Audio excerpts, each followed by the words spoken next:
Before we get started, I wanted to let you know about today's sponsor, SeatGeek, the web's largest event ticket search engine. The wonderful folks over at SeatGeek have simplified the online ticket buying process. Download the app to search for events in your area, or search for specific shows, concerts, or sporting events that you're interested in attending. 2016 MLS Cup tickets are available via the SeatGeek app if you're looking to spend a very cold Saturday in Canada. Best of all, TSS listeners can get a $20 rebate off their first SeatGeek purchase. Just download the free SeatGeek app, that's SeatGeek, and then enter the promo code TSS in the settings tab. SeatGeek will send you $20 after you've made your first ticket purchase. Now, on with the show.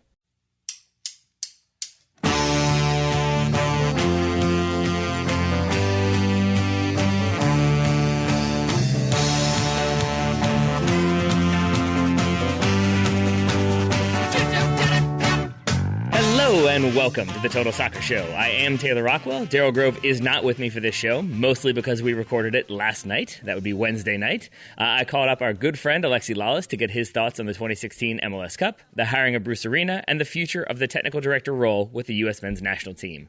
We also sang the praises of Julie Stewart-Binks and Stu Holden, and most importantly, figured out exactly what Alexi will be wearing during Saturday night's MLS final between Toronto and Seattle. It's going to be cold, he's going to be outdoors, hats are involved. So, without further ado, here's Alexi. On the line with me now, I've got a friend of the show, my friend and yours, Mr. Alexi Lalas. Alexi, thanks for taking the time to talk to me today. Greetings. Always a pleasure. So we've got you in New York today, usually in LA, usually very early in the morning. You're inclined to wake up early for us. We appreciate that, but we've got you in the afternoon this time. Yeah, I am. I've been here all week doing promo for, obviously, MLS Cup, which it airs on Saturday night on Big Fox, Homer Simpson Fox, Bart Simpson Fox, for the first time on national broadcast network type of channel, and in prime time since 2008. So we're all excited. I think we start at 7:30 is when our coverage begins. So it's going to be pretty fun. And then we have an hour-long pregame show on Friday night, so a preview show. So I've been off doing all the different shows and radio and TV and everything else promoting it.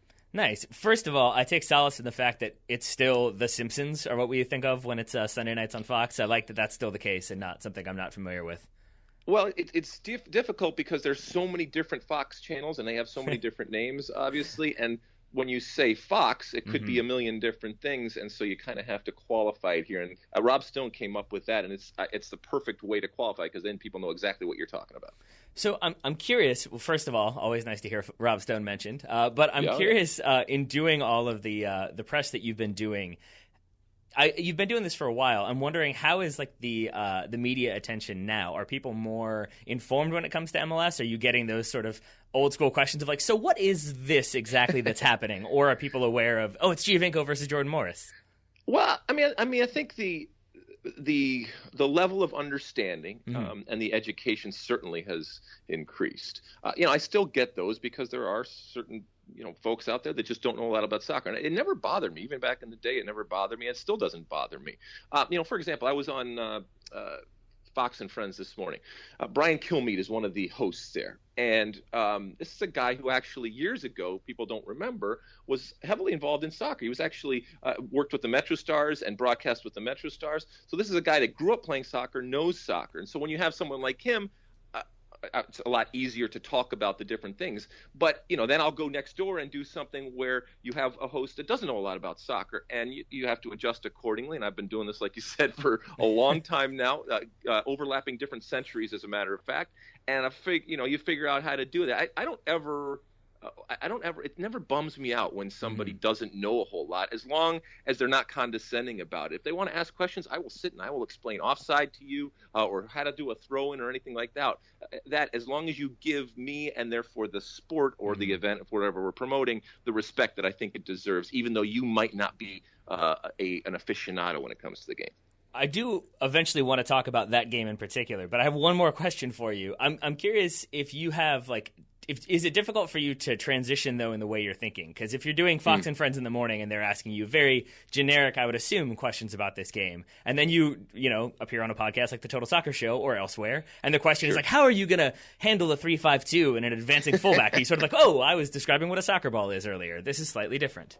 Yeah, I mean, you have to know your audience, and it's no different than when you're talking on different platforms. Know who your audience is, understand if they're evolving, if they're changing, know who you're talking to, and know who you're talking in front of, and that's just something that you learn with time. And I understand when I'm going on.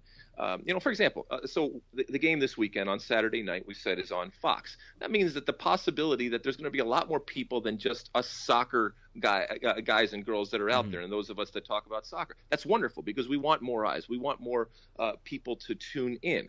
Having said that, when they tune in, they don't want to feel like that they can't follow at all. Now, we're not stopping the bus. We might slow it down a little bit here and there, but we're far beyond, like I said, in a broadcast of a soccer game, explaining offside, explaining throw-in, or anything like that. But I do want to be inclusive. I do want to be able, and I think our whole team that's there will recognize that there may be more eyes because it's on this channel, and therefore we have to at least keep that in our thoughts when we are going about doing our business, and make sure that we don't dumb it down, but we make sure that we get as many people into the tent as possible.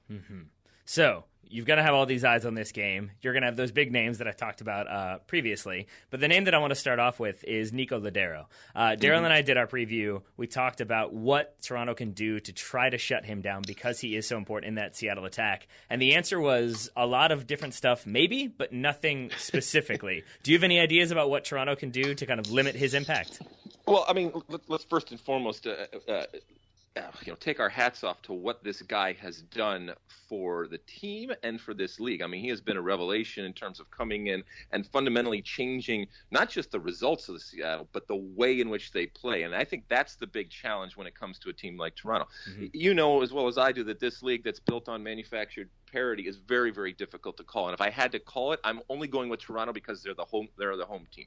I think it's a complete toss-up, and I do feel that Toronto has yet to face the type of movement that a guy like Lodeiro brings. I mean, I've watched him now many, many times, both doing games in person and obviously on television, and the amount of movement that he is constantly in, and the smart movement, it makes it very, very difficult. Now, Jovinko, for example, is very quick. But it's much more predictable in the way that he goes about it. Now, don't get me wrong. Just because you can predict something doesn't mean that you can stop it. But you hedge your bets a little bit if you know it's coming. I think Lodeiro, in the way that he moves, makes it very unpredictable and difficult for the center backs, let's say, to decide when to let go. So if they're following him and he drops back or he drops off to the side, he just kind of makes it up as he goes along. So if it's a center back or somebody else that normally is covering him, you've got to either you go with him, but then you risk opening up that hole, or you pass him on, and that's a moment of communication that you better get right, because if not, he will cut you to shreds. So when he drops off, and if you are trying to stop him from cutting you to shreds, as I'm assuming Greg Vanney will do, then if he's dropping in, that means he's going to be dropping into Toronto's midfield. I was of the opinion that you probably don't want Michael Bradley in a 1v1 situation with Lodeiro, that maybe you're going to have somebody like Will Johnson tasked with picking him up. If you do have your midfielders having to pay attention to him, who do you think you want in that situation? Or is it just going to be a center back really tries to track him as much as possible?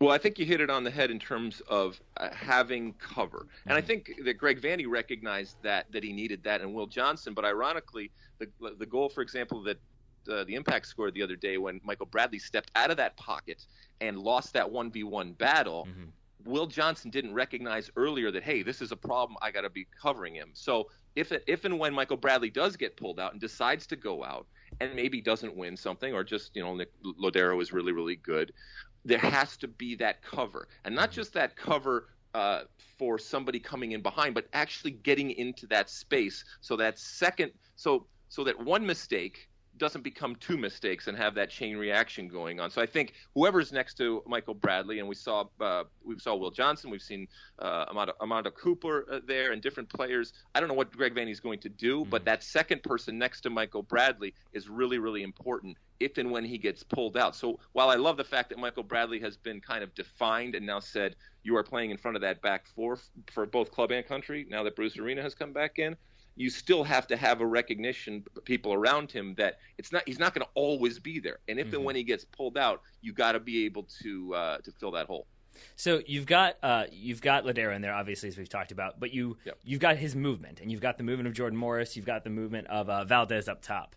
And if you're Toronto, and I do want to switch it around and talk a little bit about Toronto's attack, but in this situation, do you want to be the one to adjust your game plan from the start? So Toronto have enjoyed those wing backs getting forward, but that does leave space in behind. So if you're Greg Vanney, is it better to tell those wing backs, you know what, stay back, we don't want to give that counterattacking option, or do you want to continue to do what's worked for you already and kind of try to get those goals early? I don't think, look, we always talk about coaches overthinking stuff, and that's what coaches are there to think about possibilities. And if you're a coach, you want to make sure that you arm your players with as much information as possible. You certainly don't want to overload them. I think it would be dangerous for Greg Vanney and this team to come out and play differently than they have in the past. Of course, you recognize that this is a different team that poses different problems and challenges, but I don't think that Greg Vanney will, nor do I think he should completely change to adjust to Seattle. Seattle's a good team, but it's not as if they're coming up against a juggernaut of a team right now. Right. So you've got you don't have the juggernaut, but you do have, I guess, a tiny juggernaut in the form of Giovinco, who didn't have the strongest game, I would say, in that second leg against Montreal. What are you expecting from Giovinco against that Seattle defense, and how do you expect both sides to cope with each other? Well, I think you're being, I think you're being very nice to Giovinco. I mean, he was invisible. Yeah. And this is what I guess the great thing about Toronto is that for this year, the template has been go out and get MLS players, guys that understand, and this was Greg Vanney did a really good job. You come in and you get like Drew Moore and Beta Schur and Will Johnson, these types of players, Clint Irwin in goal, that understand what the league is on and off the field, have experience and have had success in the league. And then you make sure that all three of your designated players are firing on all cylinders. And for the most part, they have. I know Giovinco had a little bit of an injury, but they were always firing, and so you had to worry about all three, and they all stepped up at different moments. Now, Giovinco doesn't show up the other day for whatever reason, just one of those days, and the soccer gods didn't smile on him or whatever. But Josie Altidore did show up and showed up even more, and so kind of took that burden on himself and saved his team. They can't afford to have that continue to happen, because at some point Josie Altidore is going to go through a lull, and wouldn't it just be the soccer gods saying, oh, in the final Josie Altidore is going to get that game that we've seen before after what great play he has had in this year, and certainly recently right now. They can't afford to have that happen. Now, Giovinco doesn't have to rule, but he certainly, I don't think in a final can have another game like that and expect that Josie Altidore is just going to carry the team on his shoulder the entire time. I see. So what would you say then is going to be like the key point for Toronto in terms of going forward in creating opportunities? Is it going to be the movement of Josie Altidore? Is it going to be hoping that Giovinco is switched on, or something else entirely? Well, but I think when you're talking about going forward, and we already talked about that midfield and dealing with that midfield, and that's going to be crucial. So Michael Bradley and the relationship with Will Johnson or whoever is going to be crucial. But it still is going to be important for Josie Altidore, because keep in mind, he is coming up against two very, very big guys that can muscle him with Chad Marshall and Robert Torres. Yes, exactly. Torres. They're going to be licking their chops and relish the opportunity to bang away with Josie Altidore up top. But that's okay, because that at times is going to take two of them. I don't think if they get strung out with Giovinco, who does like to drift out and get into those spaces, they are going to need their outside backs to help them. And I think Jobin Jones and Tyrone Mears don't get enough credit. I think they've been very, very good. Tyrone Mears, especially in terms of his composure and his intelligence in when to go, and more importantly, when not to go, and not to put himself in difficult situations. So I think the relationship between those center backs and those outside the backs, especially when it comes to when they are occupied with Josie Altidore, what do they do with Giovinco, and how do they pass him on, and who steps up, and just how do they deal with him when he gets out in those spaces, I think is going to be crucial. So you said earlier you're going with Toronto, but mostly just because they've got the home field advantage. Yep. Do you think, do you expect weather? Do you expect atmosphere to play into it? Or do you think it is just kind of a combination of factors, including being on the road, that just makes it that much more difficult? I think they are confident in their home, but there's plenty of MLS teams that are confident in their home, and in a one-off type of game. I don't think that I don't think Toronto's going to win because it's warm, cold, or snowing, raining, or anything like that. I don't think that is going. Even if it snows, I don't think it plays into either of those teams. And it very well could snow. It's going to be cold no matter what. But I've found that you tend to forget about the temperature when you're playing in a championship game. That's kind of how your body works. So I don't think that like something like that is going to matter. I do think that they feed off of that environment. And I'll tell you what, we were up there for the conference final, and at a point midway through the game when that mist descended on the stadium and that Brigadoon type of effect, and it was wonderful. And I've been around a lot, and I'm not jaded, but I've seen a whole lot of different things. And there was a moment in that game where I looked around and said, this is pretty awesome. And it's not just the goals that are being scored and the epic performance on the field, but the entire package was just something to behold. Now, of course, that happened in the second to last game. So how do you recreate something like that? Well, you can't just recreate it. You just hope that you have another moment like that. That is organic with the people going crazy, and most importantly, going crazy for something that they're seeing on the field. If you're Toronto, if you're Seattle, you come in and you want to just squash that immediately and douse every bit of hope that they have. Not so easy against this Toronto team. That's why I say I think it's a complete toss-up. There we are. Well, so you're obviously going to be there in person. I'm curious. Is it going to be a gloves, hat, scarf, and jacket sort of evening for you, or are you going to mix it up a little bit? I will let you in and your listeners in on my packing. So many years, but several years ago when I was still working at ESPN, we did the qualifier in Colorado, which is now affectionately referred to as the snow game. And when we found out it was going to snow, we sent a runner out to the local store, and she came back with these hats, these wilderness hiking, hunting type of hats that we wore.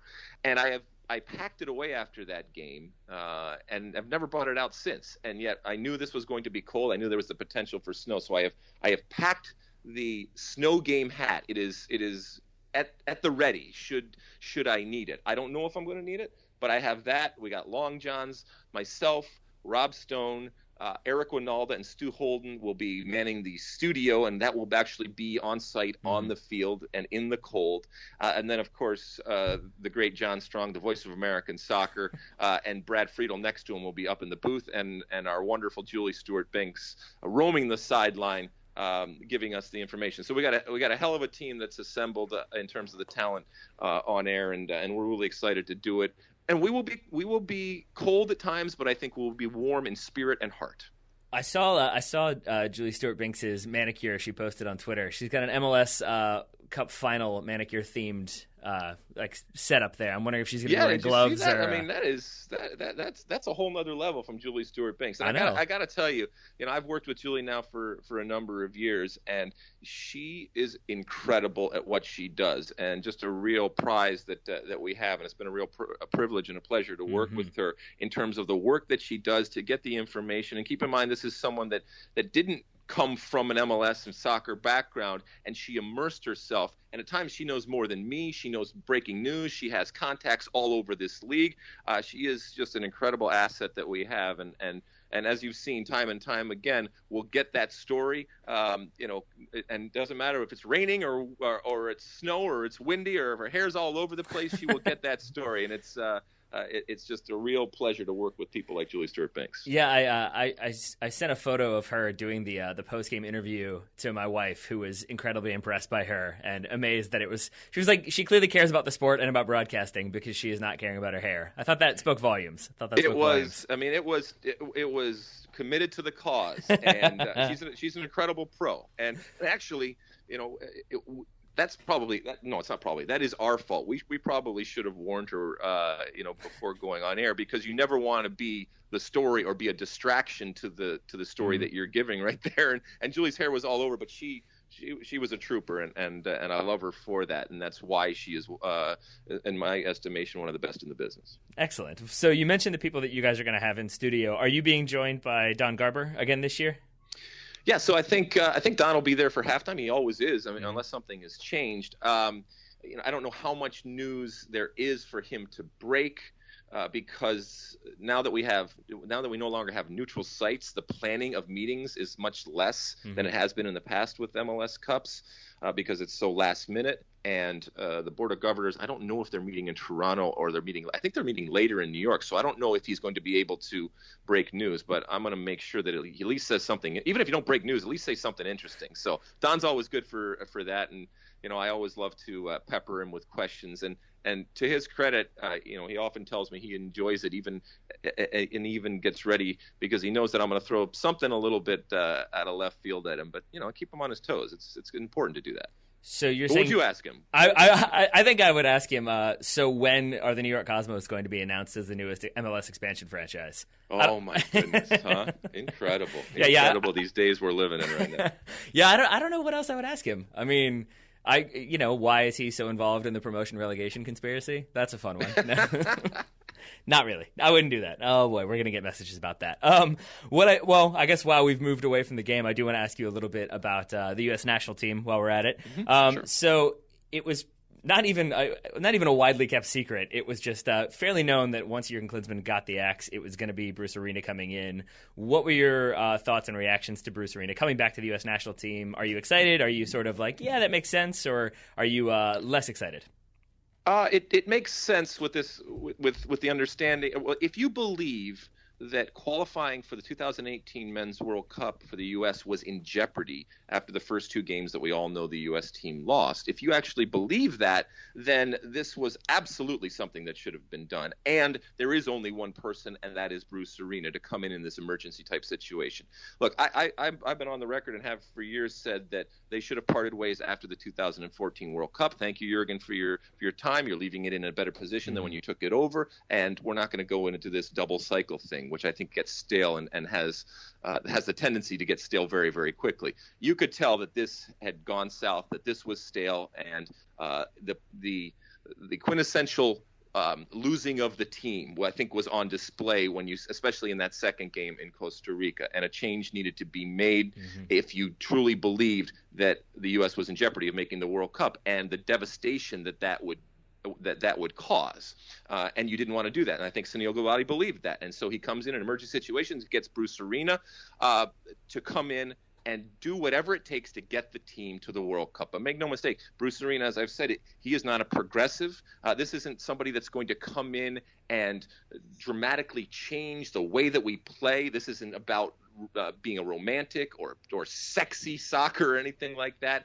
He is a pragmatist. He will come in. He will be pragmatic. He will be very clear to the players. These are the roles and the responsibilities that I expect you to play and what to do, and to qualify this team. And in my estimation, to get this team that I think is the most talented and certainly the most has the most depth of any team in history, to get this team to live up to its potential, to qualify for the World Cup, and to be the best version of ourselves, or at least a better version of ourselves. Mm-hmm. And in terms of being a better version, we've seen Michael Bradley play very well for Toronto in most patches this season, less so in a U.S. jersey. Is that something that you think directly related to Jurgen Klinsmann, or do you think Michael Bradley just kind of wasn't sure what his role was, what the team was trying to do? Do you think, are you expecting that his performances will improve under Bruce Arena? I would say that there was probably, and this is totally from the outside, I have no inside knowledge, but I would say that there was a collective sigh of relief from many players, including Michael Bradley. Jurgen, look, I know I have been critical of Jurgen over the years, and I think I've been fair in the way that I've been critical of him. Jurgen often talked about having players out of their comfort zone, and that could be done in a bunch of different ways. And I do see and respect the value of testing players to find out something about how they react, or to find something that you don't even know or that they don't even know. But that has to be done at the appropriate time. And I think too often Jurgen Klinsmann undervalued how beneficial it can be to put players in positions to succeed, and positions they are actually comfortable in, and especially in important moments. And I think Michael Bradley suffered at times being asked to do things that he was not comfortable with and that he didn't want to do. But he's not going to say no, especially when you ask a more defensive type of player and a more to go back, a more pragmatic type of player, to be more creative, to go up the field. If you asked me to go play forward, I would do it because I would get excited about doing it, and I would convince myself that I can, but I would know deep down that I can't, and that's not something that I'm good at. And I could fake it because I was an okay player, as Michael Bradley I think is a great player, can also fake it. But we don't want people faking at the national team level, and we shouldn't have at the national team level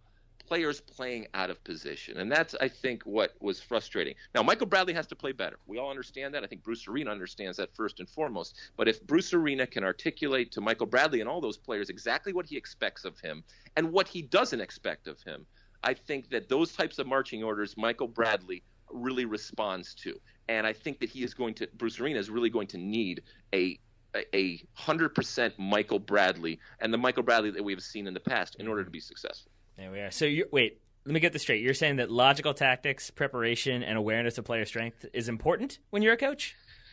Yeah, I said it a little more flowery. I took much longer to basically say put players in positions that they play and play a formation that they're comfortable with. No, I mean, don't throw the baby out with the bathwater in terms of all the good that has come over the last couple of decades in terms of how we think of ourselves, how we play, identity, philosophy, and all that kind of stuff. Yes. No, I mean, I think it's just more so that you said it earlier, like, this is the world that we live in, and this is the world that we live in. It was sort of like, that was what I think a lot of people were screaming about, is like, just put them in a position where they can win, and they'll probably win. So it does seem like Bruce Arena is one to do that. But we have had some questions regarding Klinsmann and his role as technical director. Obviously, that role now vacant.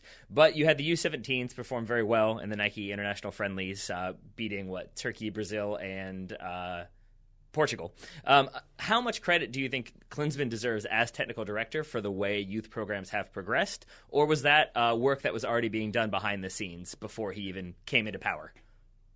Well, and correct me if I'm wrong, but I cannot remember a time when the technical director of the U.S. over of the U.S. men's program over the last 5 years actually talked about what he was doing, what the organization was doing. I'm talking publicly. I could be wrong, but I don't know if there's a lot of knowledge as to what Jurgen Klinsmann was doing. But if you want the title, then you have to have the responsibility too. And so when you're not qualifying for Olympics, when your youth teams are not being perceived as both in terms of results, but more importantly in terms of the way that they're playing, as evolving, and ultimately the final product, which is your national team, which is also under the jurisdiction of a technical director, is once again not showing that it's living up to that promise that you made. And if you made it as coach or technical, this is where we get into the difficulties here of having a person with having those two jobs. It never should have been that. It should have been separated. And in my estimation, if you are going to have a technical director position, that person should always be hired first. And then he or she decides on who they want in to implement their vision. But a technical director needs to be able to articulate the vision, the philosophy, the template, and then have the ability to go and get the people that he or she feels is going to best implement that. So, I think that there has to be a re-examination as to how they're going to go about what the role and responsibility of it and the expectation of it is. And maybe right now, Tab Ramos, Tab is still involved right now. You just have him take it until 2018, because Bruce Arena is not going anywhere until 2018, and you have that be the cutoff. At that point, you have a technical director in that is going to take the team from then on, and that person then goes and hires the next the coach that is going to take us for the next cycle. Maybe that's something that you do. I don't know. You guys did a podcast on the technical director, right? What was your conclusion there? Our conclusion was that if you were going to appoint a technical director, it probably makes sense to use it as a way to promote Tab Ramos if and when he gets an offer from someone else. Then you can say, how about instead of taking that, you become the technical director for the U.S. Soccer Federation. That was one thought we had, because it did seem, and I agree with you, that it didn't seem like Klinsmann was ever particularly involved in the organization and management of youth soccer or in making those decisions. It seems like it's kind of been Tab Ramos with maybe a little bit of insight from Klinsmann, but generally speaking, it seems like it's been Ramos in charge.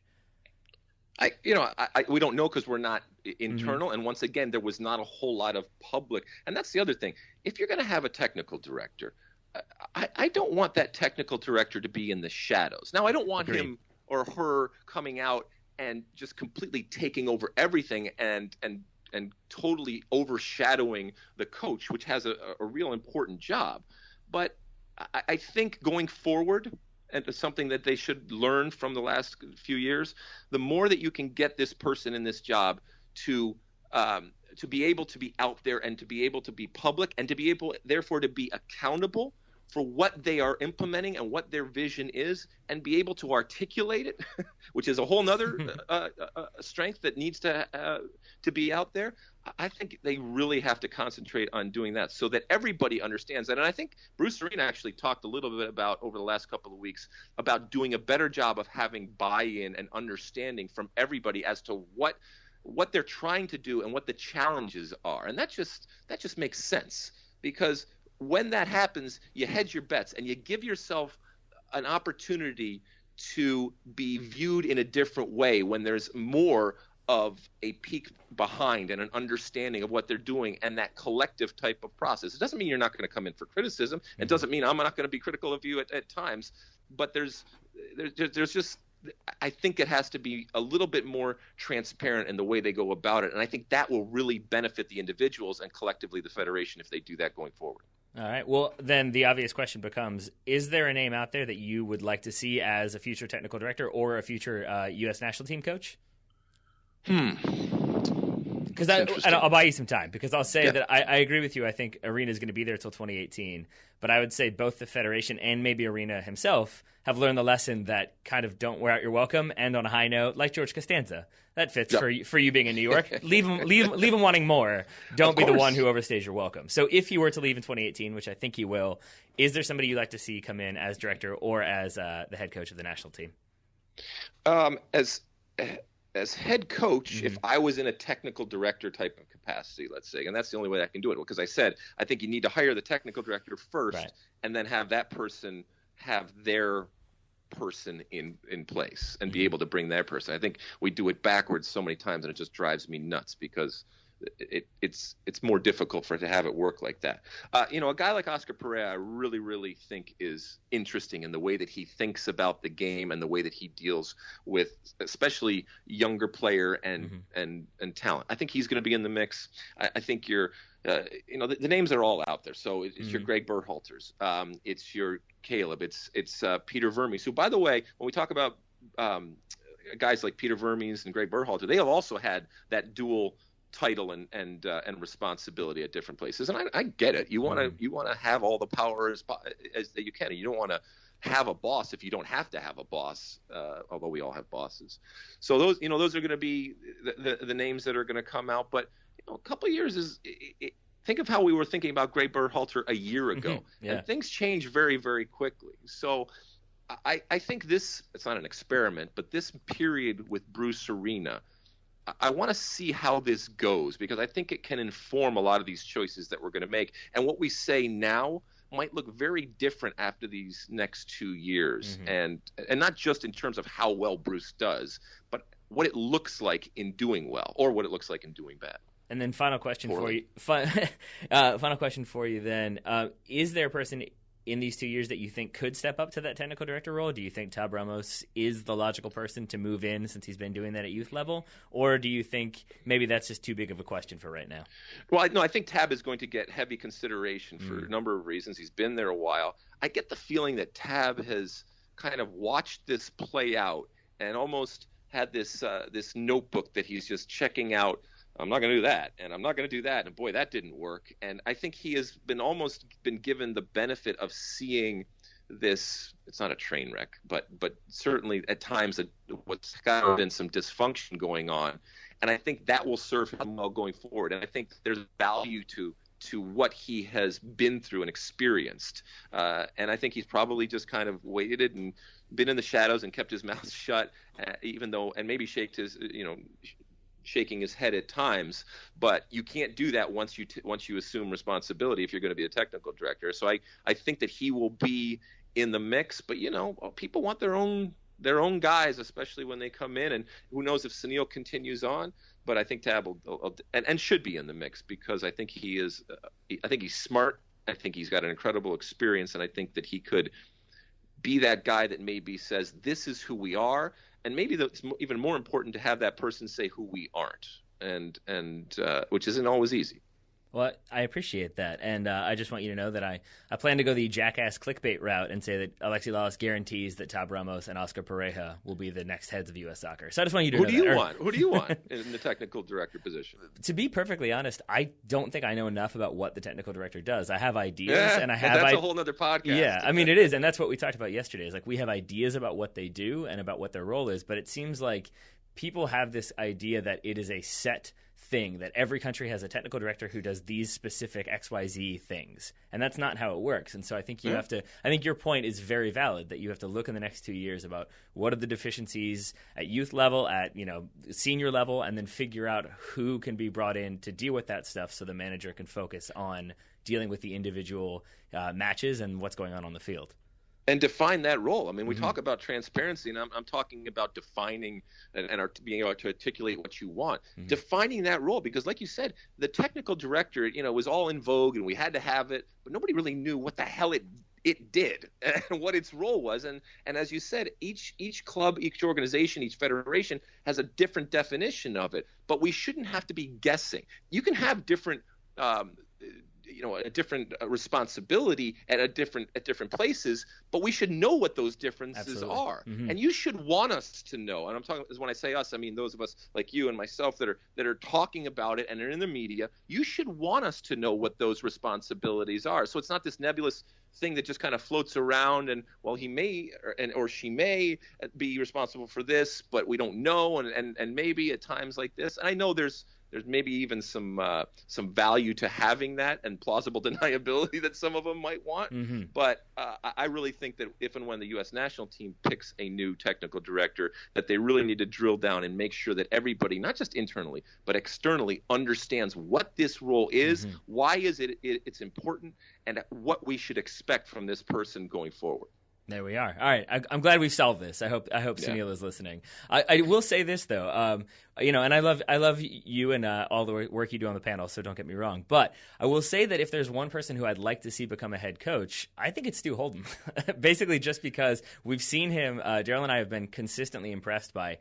Every time we think we're clever in figuring something out, we realize that it's because Stu Holden said it about 3 seconds before we realized it. And he seems so sharp. Yeah, that great job. I'd he's like really to see maturing, and I was talking about Julie and the great talent I work around. I remember whenever the Mexico game was, and I turned to Rob Stone again, another Rob Stone drop there for you. And I turned to Rob and I said, Stuart is killing it. And just like you mentioned, it just everything was spot on.